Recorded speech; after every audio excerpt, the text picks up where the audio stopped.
The Coming of the White Worm by Clark Ashton Smith. Evagh the warlock, dwelling beside the boreal sea, was aware of many strange and untimely portents in midsummer.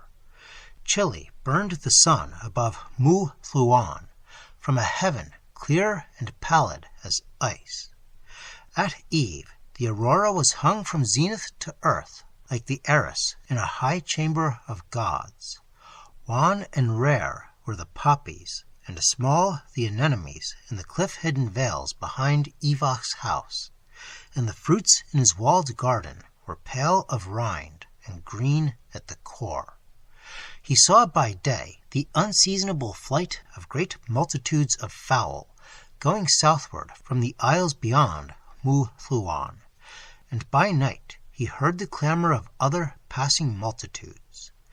Now Evagh was troubled by these portents, for his magic could not wholly interpret them, and the rude fisher-folk on the shore of the haven below his house were also troubled in their fashion.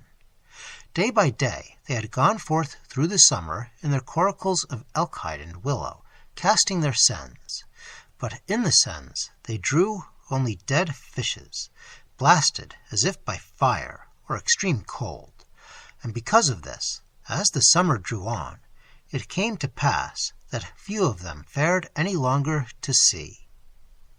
Then out of the north, where ships from Serengeth were wont to ply among the Arctic islands, a galley came drifting with idle oars and aimlessly veering helm, and the tide beached it among the fishermen's boats on the sands beneath the cliff-built house of Evagh, and thronging about the galley, the fishers beheld its oarsmen still at the oars, and its captain at the helm. But the faces and hands of all were white as leprosy, and the pupils of their open eyes had faded strangely, being indistinguishable from the whites, and a blankness of horror was within them like ice in deep pools fast frozen to the bottom. Loath were the fishers to touch the dead men, and they murmured, saying that a doom was upon the sea, and a curse upon all seafaring things and people. But Evagh, determining that the bodies would rot in the sun and would breed pestilence, commanded them to build a pile of driftwood about the galley, and when the pile had ris above the bulwarks, hiding from view the dead rowers, he fired it with his own hands. High flamed the pile, and smoke ascended, black as a storm cloud, blowing in windy volumes. But when the fire sank, the bodies of the oarsmen were still sitting amid the mounded embers, and their arms were still outstretched in the posture of rowing, and their fingers were clenched, though the oars had now dropped away from them in brands and ashes, and the galley's captain stood upright, still in his place, though the burnt helm had fallen beside him. Naught but the raiment of the corpses had been consumed, and they shone white as marble above the charrings of wood, and nowhere upon them was any blackness left by the fire. Deeming this an ill prodigy, the fishers were all aghast, and they fled swiftly to the highmost rocks. But the sorcerer Evagh awaited the cooling of the brands. Quickly the brands darkened, but smoke arose from them still throughout the noon and afternoon, and still they were over-hot for human treading when the hour drew toward sunset. So Evagh fetched water in urns from the sea, and cast it upon the ashes and charrings, so that he might approach the corpses. After the smoke and hissing had died, he went forward. Nearing the bodies, he was aware of a great coldness, and the coldness began to ache in his hands and ears, and smote sharply through his mantle of fur. Going still closer, he touched one of the bodies with his forefinger tip, and the finger, though lightly pressed and quickly withdrawn, was seared as if by flame. Evagh was much amazed, for the condition of the corpses was a thing unknown to him heretofore, and in all his science of wizardry there was naught to enlighten him. Returning to his house ere night, he burned at each door and window the gums that are most offensive to the northern demons. Afterward, he perused with sedulous care the writings of Pnom, in which are collated many powerful exorcisms against the white spirits of the pole. For these spirits, it seemed, had laid their power upon the galley's crew, and he could not but apprehend some further working of their power. Though a fire burned in the chamber, piled with fat pine and terebinth, a deadly chill began to invade the air toward midnight, and Evagh's finger grew numb on the sheets of parchment, so that he could scarce turn them. And the cold deepened steadily, slowing his blood as if with ice, and he felt on his face the breathing of an icy wind. Yet the heavy doors and stout-paned windows were tightly closed, and the fire blazed high in no need of replenishment.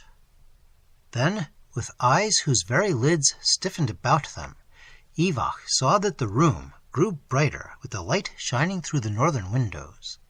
Pale was the light, and it entered the room in a great beam, falling directly upon him where he sat.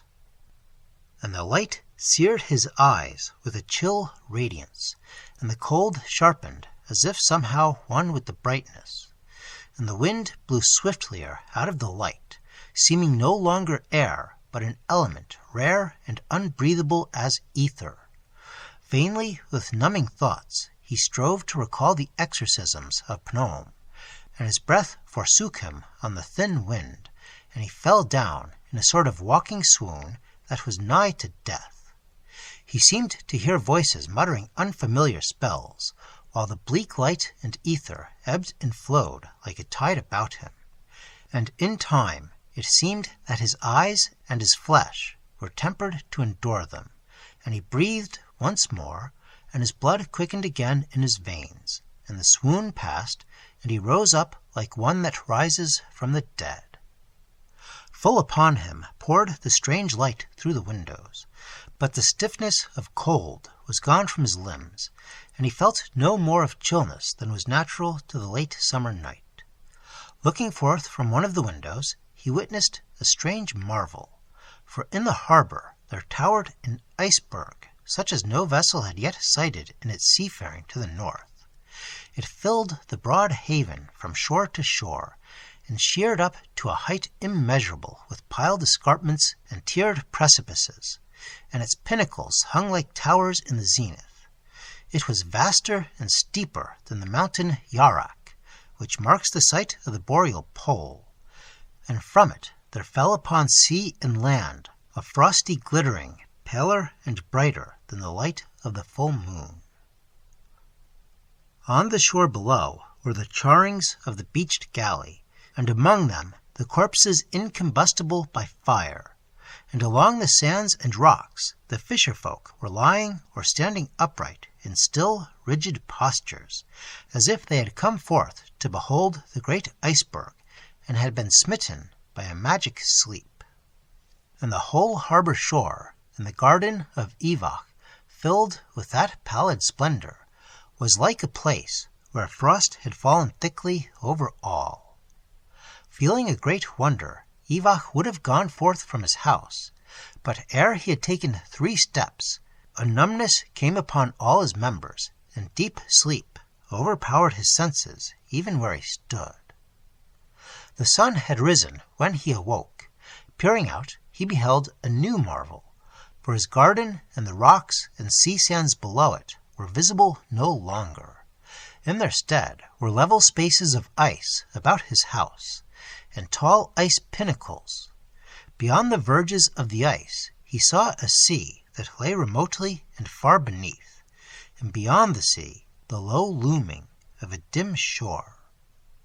Terror came to Evagh now, for he recognized in all this the workings of a sorcery beyond the power of mortal wizards. Plain it was that his stout house of granite stood no longer on the coast of Muth Luan, but was based now on some upper crag of that stupendous iceberg he had beheld in the night. Trembling, he prayed and knelt to the Old Ones, who dwell secretly in subterranean caverns, or abide under the sea, or in the supermundane spaces. And even as he prayed, he heard a loud knocking at his door. Fearfully he arose and opened the portals. Before him were two men, strange of visage and bright-skinned, who wore for mantles such rune-enwoven stuffs as wizards wear. The runes were uncouth and alien, but when the men bespoke him, he understood something of their speech, which was a dialect of the Hyperborean Isles. "We serve that outer one, whose name is Relim Shikorth," they said. "From spaces beyond the north he has come in his floating citadel, the ice mountain Yakilith, from which he pours an exceeding coldness and a pale splendor that blasts the flesh of men. He has spared us alone amid the inhabitants of the Isle Thulask, tempering our flesh to the rigor of his abode, making respirable for us the air no mortal man may breathe, and taking us to go with him in his seafaring upon Yakilith. Thee also he has spared and acclimated by his spells to the coldness and thin ether. Hail, O Evagh, whom we know for a great wizard by this token, since only the mightiest of warlocks are thus chosen and exempted." Sorely astonished was Evagh, but seeing that he had now to deal with men who were as himself, he questioned closely the two magicians of Thulask. They were named Duni and Uxladan, and were wise in the lore of the elder gods. They would tell him nothing of Relim Shikorth, but avowed that their service to this being consisted of such worship as is given to a god, together with the repudiation of all bonds that had linked them heretofore to mankind. And they told Evagh that he was to go forth with them at once before Relim Shikorth, and perform the due rite of obeisance, and accept the bond of alienage.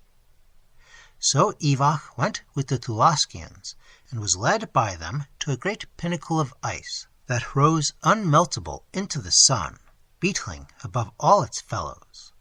The pinnacle was hollow, and climbing therein by stairs of ice, they came at last to the chamber of Relim Shikorth, which was a circular dome with a round block at the center forming a dais. At sight of that entity which occupied the dais, Evagh's pulses were stilled for an instant by terror, and following upon the terror, his gorge rose within him through excess of loathing. In all the world there was nothing that could be likened for its foulness to Relim Shikorth. Something he had of the semblance of a fat white worm, but his bulk was beyond that of a sea elephant.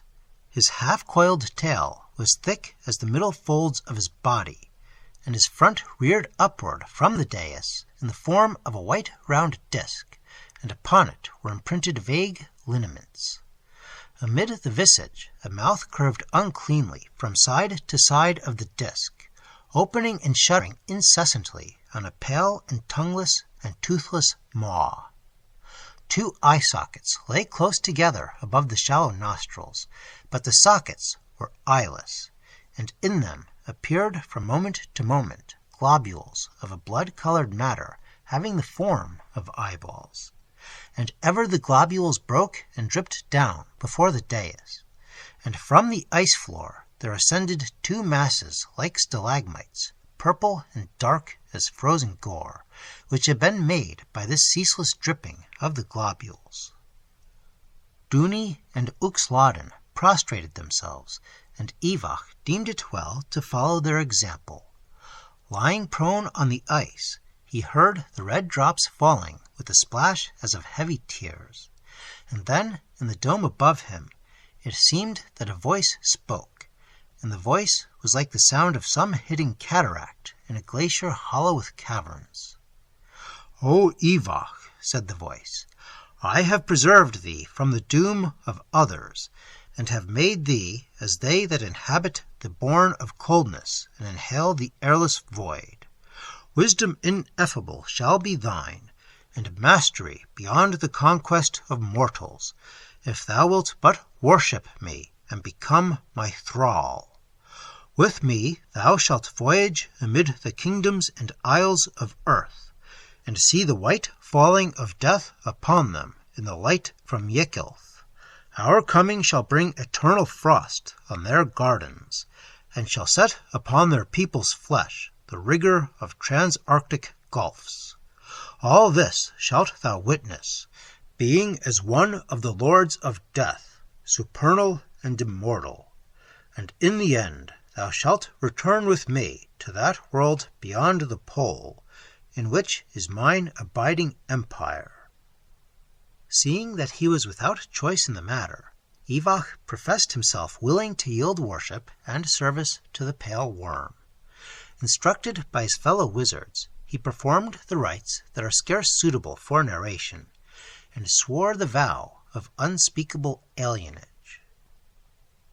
Strange was that voyaging, for it seemed that the great iceberg was guided by sorcery, prevailing ever against wind and tide, and always as they went, the chill splendor smote afar from Ykelth. Proud galleys were overtaken, and their crews were blasted at the oars. The fair Hyperborean ports, busy with maritime traffic, were stilled by the iceberg's passing. Idle were their streets and wharves. Idle was the shipping in their harbors, when the pale light had come and gone. Far inland fell the rays, bringing to the fields and gardens a blight more lasting than that of winter, and forests were frozen, and the beasts that roamed them were turned as if into marble, so that men who came long afterward to that region found the elk and bear and mammoth still standing in all the postures of life. But sitting in his house or walking abroad on the berg, Evagh was aware of no sharper cold than that which abides in summer shadows. Now, besides Duni and Uxlaran, there were 5 other wizards that went with Evagh on that voyage, having been chosen by Hrlim Shaikorth and transported with their houses to the berg through unknown enchantment. They were outlandish men, called Polarians, from islands nearer the pole than broad Thulask. Evagh could understand a little of their ways, and their sorcery was foreign, and their speech unintelligible to him, nor was it known to the Thulaskians. Daily the 8 wizards found on their tables all provender necessary for human sustenance, though they knew not the agency that supplied it. All were seemingly united in the worship of the worm, but Evagh was uneasy at heart, beholding the doom that went forth eternally from Ykelth upon lovely cities and fruitful ocean shore. Ruthfully he saw the blasting of flower-girdled Cerngoth, and the stillness that descended on the thronged streets of Laquan, and the frost that seared with sudden whiteness the garths and orchards of the sea-fronting valley of Aguil. Ever southward sailed the great berg, bearing its lethal winter to lands where the summer sun rode high, and Evagh kept his own counsel and followed in all ways the custom of the others. At intervals that were regulated by the motions of the circumpolar stars, the warlocks climbed to that lofty chamber in which Hrlim Shaikorth abode perpetually, half coiled on his dais of ice. There, in a ritual whose cadences corresponded to the falling of those eye-like tears that were wept by the worm, and with genuflections timed to the yawning and shutting of its mouth, they yielded to Hrlim Shaikorth the required adoration.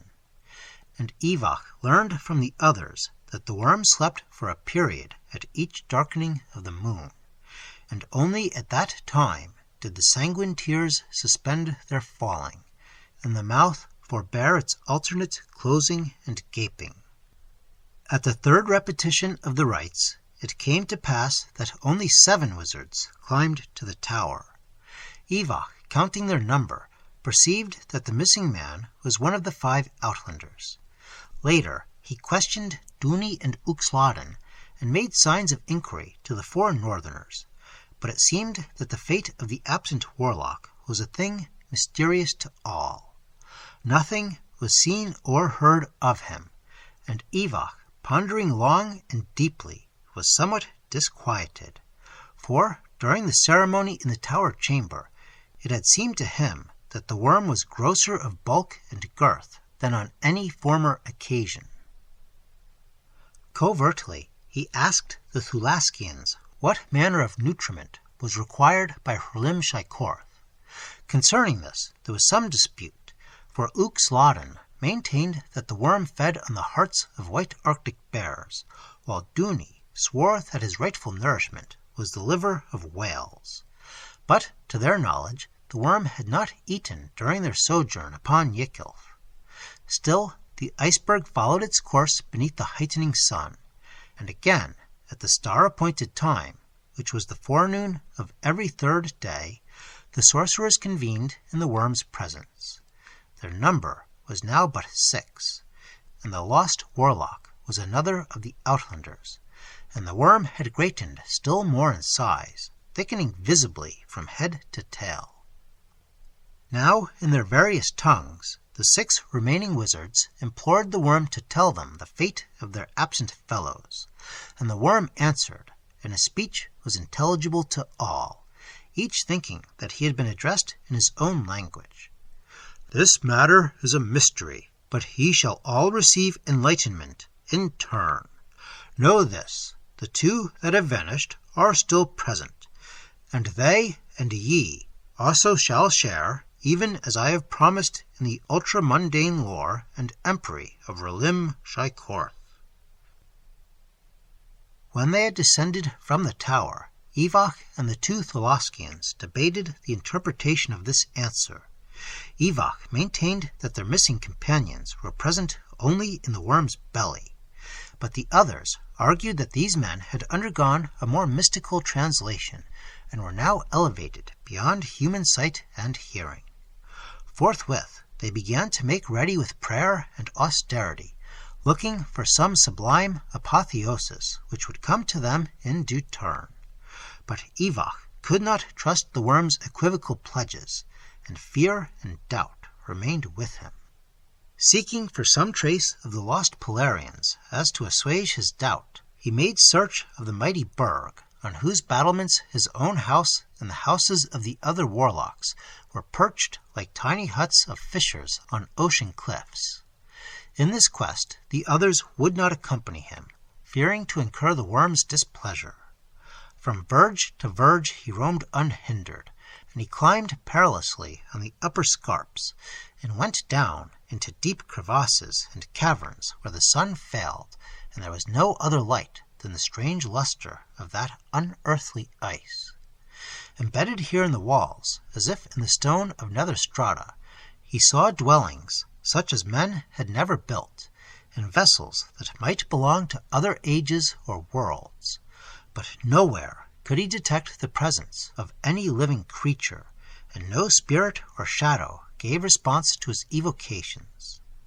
So Evagh was still fearful of the worm's treachery, and he resolved to remain awake on the night preceding the next celebration of the rites of worship.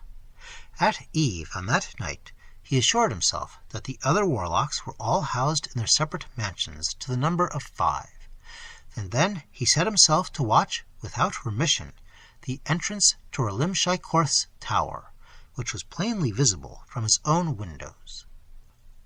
Weirdly and coldly shone the great burg in the darkness, pouring forth a light of frozen stars. The moon rose early on the eastern sea, but Evagh, holding vigil at his window till midnight, saw that no visible form emerged from the tower, and none entered it. At midnight there came upon him a sudden drowsiness, and he could sustain his vigil no longer, but slept deeply throughout the remainder of the night.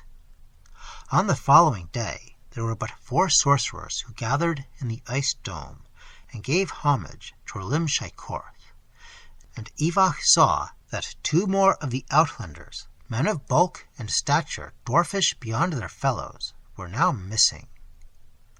One by one, thereafter, on nights preceding the ceremony of worship, the companions of Evagh vanished. The last Polarian was next to go, And it came to pass that only Evagh and Uxlodin and Duni went to the tower, and then Evagh and Uxlodin went alone. And terror mounted daily in Evagh, and he would have hurled himself into the sea from Yickelth if Uxlodin, divining his intention, had not warned him that no man could depart therefrom, and to live again in solar warmth and terran air, having been habituated to the coldness and thin ether.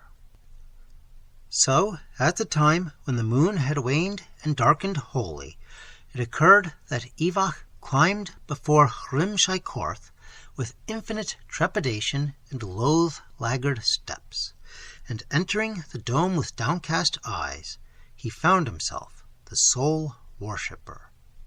A palsy of fear was upon him as he made obeisance, and scarcely he dared to lift his eyes and regard the worm. But soon, as he began to perform the customary genuflections, he became aware that the red tears of Relim Shaikorth no longer fell on the purple stalagmites, nor was there any sound such as the worm was wont to make by the perpetual opening and shutting of his mouth. And venturing at last to look upward, Evagh beheld the abhorrently swollen mass of the monster, whose thickness was now such as to overhang the daïs's rim, and he saw that the mouth and eye holes were closed in slumber. Thereupon he recalled how the wizards of Thulask had told him that the worm slept for an interval at the darkening of each moon. Now was Evagh sorely bewildered, for the rites he had learned could be fittingly performed only while the tears of Relim Shaikorth fell down and his mouth gaped and closed and gaped again in a measured alternation, and none had instructed him as to what rites were suitable during the slumber of the worm. And being in much doubt, he said softly, "Wakest thou, O Relim Shaikorth?" In reply, he seemed to hear a multitude of voices that issued obscurely from out of the pale, tumid mass before him. The sound of the voices was weirdly muffled, but among them he distinguished the accents of Duni and Uxlodin, and there was a thick muttering of uncouth words which he knew for the speech of the 5 Polarians, and beneath this he caught, or seemed to catch, innumerable undertones that were not the voices of any creatures of earth, and the voices rose and clamored like those of prisoners in some profound oubliette. Anon, as he listened in awe and horror, the voice of Duni became articulate above the others, and the manifold clamor and muttering ceased, as if a multitude were hushed to hear its spokesman, and Evagh heard the tones of Duni saying, "The worm sleeps, but we whom the worm has devoured are awake. Direly has he deceived us, for he came to our houses in the night, devouring us bodily one by one as we slept under his enchantment.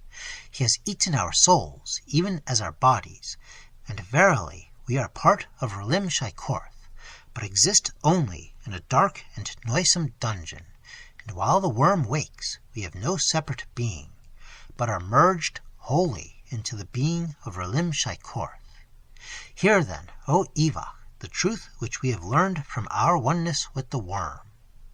He has saved us from the white doom, and has taken us upon Yickelth for this reason, because we alone of all mankind, who are sorcerers of high attainment and mastery, may endure the lethal ice change, and become breathers of the airless void, and thus, in the end, be made suitable for his provender. Great and terrible is the worm, and the place wherefrom he comes, and whereto he returns, is not to be dreamt of by mortal men, and the worm is omniscient, save that he knows not the waking of them he has devoured, and this awareness during his slumber. But the worm, though ancient beyond the antiquity of worlds, is not immortal, and is vulnerable in one particular. Whosoever learns the time and means of his vulnerability, and has heart for the undertaking, may slay him easily. Therefore we adjure thee now, by the faith of the old ones, to draw the sword thou wearest beneath thy mantle, and plunge it into the side of Relim Shaikorth, for such is the means of his slaying. Thus only shall the going forth of the pale death be ended, and only thus shall we, thy fellows, obtain release from our blind thraldom and incarceration, and with us many that the worm has betrayed and eaten in former ages and upon distant worlds, and only by the doing of this thing shalt thou escape the worm's mouth, nor abide henceforward as a ghost among other ghosts in his belly. But know, however, that he who slays Rulim Shaikorth must necessarily perish in the slaying. Evagh, in great astonishment, made question of Duny, and was answered readily concerning all that he asked. Much did he learn of the worm's origin and essence, and the manner in which Yickelth had floated down from transpolar gulfs to voyage the seas of earth. Ever as he listened, his abhorrence greatened, though deeds of dark sorcery had long indurated his flesh and soul, making him callous to more than common horrors. But of that which he learned it were ill to speak now. At length there was silence in the dome, for Evagh had no longer any will to question the ghost of Duny, and they that were imprisoned with Duny seemed to wait and watch in a stillness of death. Then, being a man of much resolution and hardihood, Evagh delayed no longer, but drew from its ivory sheath the short and well-tempered sword of bronze which he carried at his baldric. Approaching close to the dais, he plunged the blade into the overswollen mass of Rulim Shaikorth. The blade entered easily, slicing and tearing as if he had stabbed a monstrous bladder, and was not stayed even by the broad pommel, and the whole right hand of Evagh was drawn after it into the wound. He perceived no quiver or stirring of the worm, but out of the wound there gushed a sudden torrent of black liquescent matter, swiftning and deepening till the sword was caught from Evagh's grasp as if in a mill race. Hotter far than blood, and smoking with strange steamy vapors, the liquid poured over his arms and splashed his raiment as it fell. Quickly the ice was awash around his feet, but still the fluid welled as if from some inexhaustible spring of foulness, and it spread everywhere in meeting pools and runlets. Evagh would have fled then, but the sable liquid, mounting and flowing, was about his ankles when he neared the stairhead, and it rushed down the stairway before him like a cataract. Hotter and hotter it grew, boiling, bubbling, while the current strengthened and clutched at him, and drew him like malignant hands. He feared to essay the downward stairs, nor was there any place in the dome where he could climb for refuge. He turned, striving against the tide for bare foothold, and saw dimly through the reeking vapors the throned mass of Rulim Shaikorth. The gash had widened prodigiously, and a stream surged from it like waters of a broken weir. And yet, for further proof of the worm's unearthly nature, his bulk was in no wise diminished thereby, and still the black fluid came in an evil flood, and it rose swirling about the knees of Evagh, and the vapors seemed to take the form of myriad phantoms, wreathing and dividing obscurely as they went past him. Then, tottering giddily on the stairhead, he was swept away and hurled to his death on the ice steps far below. That day, on the sea to eastward of Middle Hyperborea, the crews of certain merchant galleys beheld an unheard-of thing. As they sped north, returning from far ocean isles with a wind that aided their oars, they sighted in the late forenoon a monstrous iceberg whose pinnacles and crags loomed high as mountains. The berg shone in part with a weird light, and from its loftiest pinnacle poured an ink-black torrent, and all the ice cliffs and buttresses beneath were a stream with rapids and cascades and sheeted falls of the same blackness that fumed like boiling water as they plunged oceanward, and the sea around the berg was clouded and streaked for a wide interval as if with the dark fluid of the cuttlefish. The mariners feared to sail closer, but, full of awe and marveling, They stayed their oars and lay watching the berg, and the wind dropped so that their galleys drifted within view of it all that day. The berg dwindled swiftly, melting as though some unknown fire consumed it, and the air took on a strange warmth between gusts of arctic coldness, and the water about their ships grew tepid. Crag by crag the ice was runneled and eaten away, and huge portions fell off with a mighty splashing, and the highest pinnacle collapsed, but still the blackness poured out as from an unfathomable fountain. The watchers thought, at whiles, that they beheld houses running seaward amid the loosened fragments, but of this they were uncertain because of those ever-mounting vapors. By sunset time the berg had diminished to a mass no larger than a common floe, yet still the welling blackness overstreamed it, and it sank low in the waves, and the weird light was quenched altogether. Thereafter, the night being moonless, it was lost to vision. A gale rose, blowing strongly from the south, and at dawn the sea was void of any remnant.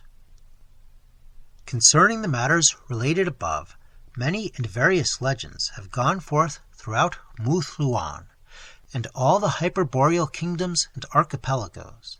The truth is not in such tales, for no man has known the truth heretofore, but I, the sorcerer Eibon, calling up through my necromancy the wave-wandering spirit of Evagh, have learned from him the true history of the worm's advent. And I have written it down in my volume with such omissions as are needful for the sparing of mortal weakness and sanity. And men will read this record, together with much more of the elder lore, in days long after the coming and melting of the great glacier.